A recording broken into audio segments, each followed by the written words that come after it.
Hi everyone, welcome back to the to my YouTube channel where I've been giving a lot of information regarding the flowers and including the vlogs of other type also entertaining vlogs as far as I'm concerned. So today here is my winter update and it's really cold. It has been really cold out here since last few days, and though the sun is coming out during the daytime, but it's very cold during the morning and evening time स्वागत गर्न चाहन्छु फेरि पनि तपाईँलाई मेरो YouTube च्यानलमा, जहाँ तपाईँलाई भिन्न भिन्न प्रकारको फुलहरूबारे जानकारी दिँदै आइरहेको छु भने अहिले म विन्टर अपडेट लिएर आएको छु। So let's go. बेसिकली तपाईँले देख्न सक्नुहुन्छ मोरलेस यहाँनिर जुन चाहिँ हाम्रो यो फर्स्ट घरको अगाडि स्ट्यान्ड थियो, the first stand was occupied by chrysanthemum and almost all the chrysanthemum is now over.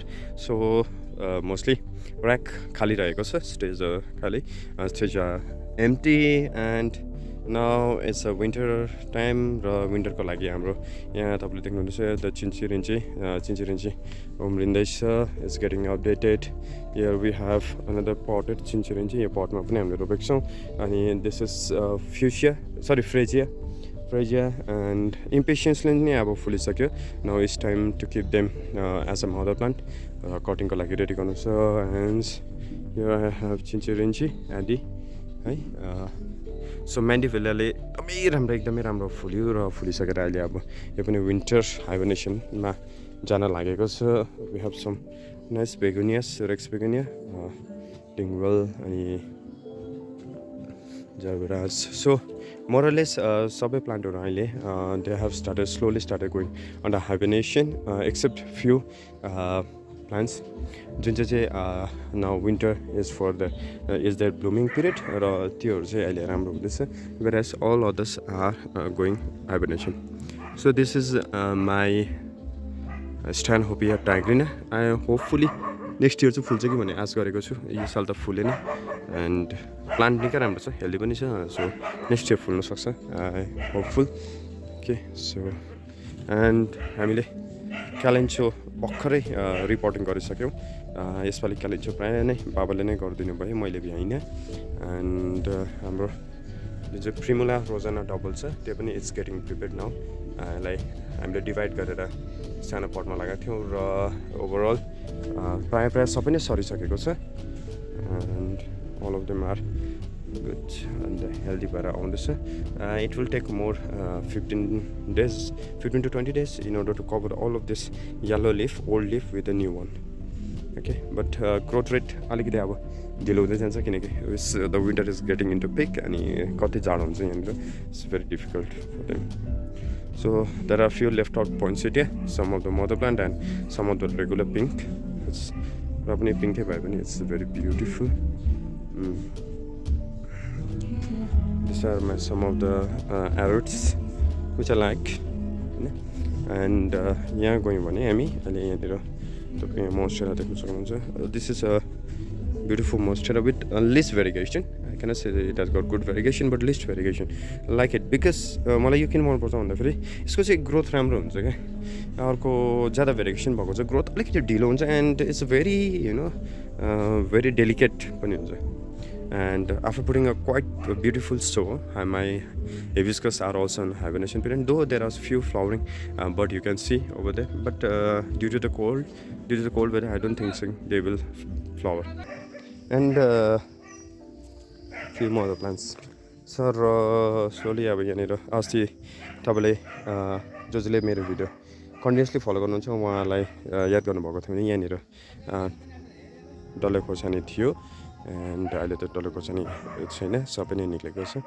र प्राय गोर्खाली के भने नेपालीहरूको एकदमै फेभरेट रायो साग, एकदम अर्ग्यानिक है, कुनै प्रकारको केमिकल फर्टिलाइजर्स नचलाइकन एकदम मल र गाईको मल र माटोमा मात्रै ग्रोन गरेको बनाइएको यो साग एकदमै रेडी छ.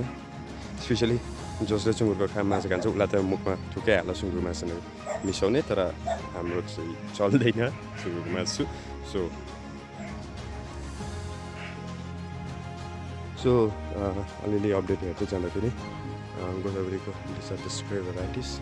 जुन चाहिँ almost the flowering is over but योपालि एक्साइटिङ थिङ्स चाहिँ के छ भन्दाखेरि मेरोमा oncidiums I have been planting a long time है धेरै पुरानो भइगयो तपाईँले देख्नुहुन्छ त्यो चाहिँ अनसिटियम अनि अनसिटियमको एउटा भने यसपालि it has got flower shoot है and I am very excited with that अनि फ्लावर सुट चाहिँ नट ओन्ली द्याट बट एउटा एन्सिडियम अर्को पनि छ मेरोमा I have got 2 oncidiums variety. This one is bigger one and this has put 2 shoots flowers in. So quite excited for that one and my orchids are also under good shape.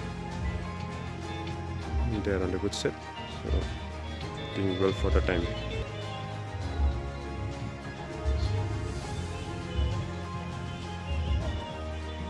Some of the ageless जसलाई म next year cutting गर्नेछु and this म कन्टेन्टलाई पनि repotting गर्ने time भइसकेको छ and also the geraniums are ready for cutting most of them are rose geraniums so तिनीहरू पनि कटिङको लागि रेडी भइसकेको छ so few of the alstroemeria blooms अनि ब्लुम्स राम्रो छ अहिले हेल्दी भइरहेको छ I was not hoping this much of bloom from alstroemeria at this point of time किनकि this is not the time यो टाइममा नै यिनीहरूको ब्लुम हुने बट इट्स ब्लुमिङ वेल क्या मजाले ब्लुम हुँदैछ and I am quite happy with that अनि स्पेसली यो भिडियोमा एउटा जानकारी एड गर्न चाहन्छु युजली मैले यो जानकारीमूलक भिडियो बनाउनको लागि होइन तर it's just for you know showing the winter update थियो तर यसलाई म अलिकति जानकारीमूलक चाहिँ कसरी बनाउन चाहन्छु भन्दाखेरि you can see the stock and petunia seedlings they are doing quite well in 2 inch पट अब यसलाई हामीले यसबाट निकालेर यसलाई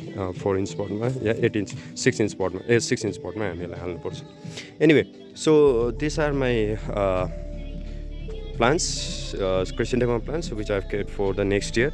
अर्को सालको लागि मैले यसलाई राखेको छु अनि तपाईँले देख्न सक्नुहुन्छ यहाँ मैले के गरेको छु भन्दाखेरि युजली देयर आर 2 थिङ्स जति पनि यहाँ प्लान्टहरू जति छ मैले सबैलाई नै काटिसकेको छु अनि I have kept the old stock यो ओल्ड वुड तपाईँ देख्नुहुन्छ जुन चाहिँ ओल्ड स्टेम देख्नुहुँदैछ यो it's around 6 inch you know विथमा अराउन्ड 6 inch राखेर चाहिँ मैले सबै कट गरेको छु अनि पुरानो लिफ्स जति पनि छ मैले लिफलाई क्लियर गरेको छु लिफलाई निकालेर राखेको छु सो द्याट नेक्स्ट इयरको जुन चाहिँ नेक्स्ट इयरको प्लानमा चाहिँ अब यो जुन चाहिँ यो मुनिको ग्रोथहरू छ यो ग्रोथ भएर चाहिँ मैले नेक्स्ट इयरमा इनफ कटिङ्स पाउन सकोस् भनेर चाहिँ मैले यस्तो प्रकारले यसलाई काटेर राखेको छु र स्पेसली यो यसको स्पेसल भिडियो बनाउन चाहन्थेँ तर मैले अस्ति नै मैले काटेकोले गर्दाखेरि म डल्लै फुल भिडियो बनाउन सकिनँ र मैले भर्खरै मात्र पनि काठमाडौँको एकजना हुनुहुन्छ दिदी है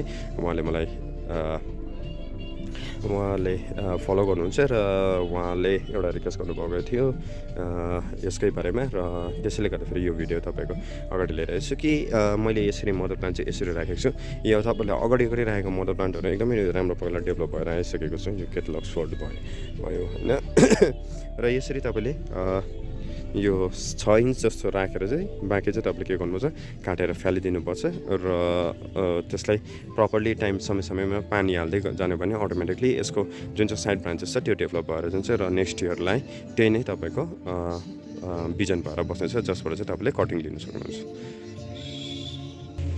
सो फाइनली अलरेडी तपाईँले फ्युचरको मदर प्लान्ट हेर्नु सक्नुहुन्छ विच आर ब्लुमिङ हुँदैछ and Here all my saplings यो डल्ले खोर्सानीको भिजन नेक्स्ट इयरको लागि and I have few saplings which are getting ready रेनिनकुलस धेरै मसिनो छ बट यिनीहरूको सानो भए तापनि एकदमै स्ट्रङ रुट हुन्छ त्यसैले गर्दा फेरि I am quite happy with this one तर कहिले बढ्नेको थाहा छैन एकदमै टाइम लिन्छ and this are some of the seedlings of So यहाँनिर यो स्टक हो यो पेन्जी रहेको छ एन्ड बिट अफ सिनेरिया र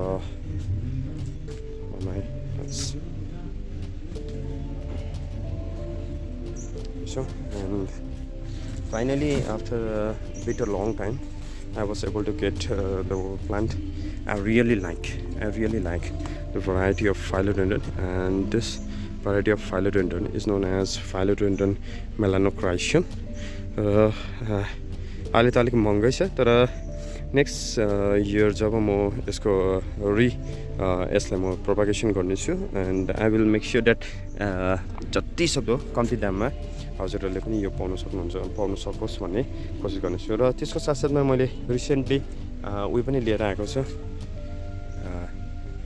रिसेन्टली मैले उयो पनि लिएर आएको छु दिस इज पोइन्सिटिया मिकी माउस होइन पोइन्सिटिया मिकी माउस त्यो लिएर आएको छु र यो पनि तपाईँलाई नेक्स्ट इयर अभाइलेबल गराउने छु सक्दो कम्ती प्राइसमा अनि त्यसको साथसाथमा एउटा पोइन्सिटिया भ्यालेन्टिनो भने पनि ल्याएको छु यो रेडमै छ सो यो सबै तपाईँहरूले मिनिमम प्राइसमा उपलब्ध गराउने म कोसिस गर्नेछु okay so thank you so much for watching the video. I hope you like the video, and if you like the video you can comment, like, share and subscribe the channel.